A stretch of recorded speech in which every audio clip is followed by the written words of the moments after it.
এবার মুসা আলাইহিস সালাম আল্লাহকে প্রশ্ন করলেন, হে আল্লাহ, যখন আপনি কোনো নেক বান্দা আপনাকে ডাকে তখন আপনি কিভাবে সাড়া দেন? তো আল্লাহ সুবহানাহু ওয়া তাআলা বললেন, তখন আমি লাব্বাইক বলি। তো মুসা আলাইহিস সালাম আবার বললেন, হে আল্লাহ, আপনি যখন গুনাহগার বান্দা আপনাকে ডাকে তখন আপনি কিভাবে সাড়া দেন? আল্লাহ সুবহানাহু ওয়া তাআলা বললেন, তখন আমি বলি লাব্বাইক, লাব্বাইক, লাব্বাইক। সুবহানাল্লাহ।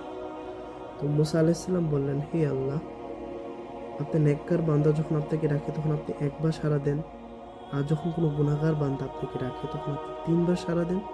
তো আল্লাহ সুবহানাহু ওয়া তাআলা বললেন, হে মুসা, যখন আমার কোনো প্রিয় বা কোনো নেককার বান্দা আমাকে ডাকে তখন আমি তাকে একবার সাড়া দিই এর জন্য, কারণ তার আমলের প্রতি একটা আস্থা থাকে। আর যখন কোনো গুনাহগার বান্দা আমাকে ডাকে তখন তার আমার রহমতের প্রতি আস্থা থাকে, এর জন্য আমি তাকে তার জবাব তিনবার দিয়ে থাকি। সুবহানাল্লাহ।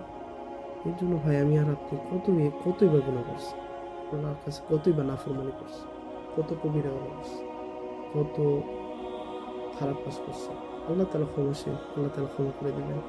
এর জন্য আল্লাহর কাছে ফিরে আসুন, তওবা করুন, আল্লাহর কাছে ক্ষমা চান, নেক কাজে অগ্রসর করুন, হারাম কাজ থেকে বিরত রাখুন, নিজেকে পবিত্র রাখুন আল্লাহর জন্য, আল্লাহর সন্তুষ্টির জন্য।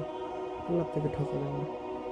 ওয়ালা সাউফা ইউতিকা রাব্বুকা ফাতারদা। আল্লাহ কখনোই ঠকাবেন না। আল্লাহ তাআলা আপনাকে এত দিবেন, এত দিবেন আপনি কল্পনাই করতে পারবেন। আপনি মনে করেন দুনিয়া পেয়ে গেছেন তো সব পেয়ে গেছেন না। দুনিয়া তো আমাদের অল্প একটু সময়ের জন্য, অল্প একটু সময়ের জন্য। তো চোখের পলক যতটা ফেলার দ্রুতগামী, তার চাইতেও অল্প সময় এই দুনিয়া। আল্লাহ তাআলা আমাদের সকলকে কবুল করুন এবং আল্লাহ তাআলার কাছে যেন আমরা ফিরে আসতে পারি, আল্লাহ তাআলা সেই তৌফিক দান করুন এবং যেন আমরা এই রমাদানে গুনাহ থেকে নিজেকে বাঁচাতে পারি, আমলের জিন্দেগি যেন তৈরি করতে পারি, তাকওয়াবান হতে পারি, আখলাওয়ালা হতে পারি, সেই তৌফিক দান করুন। আসসালামু আলাইকুম ওয়া রাহমাতুল্লাহ।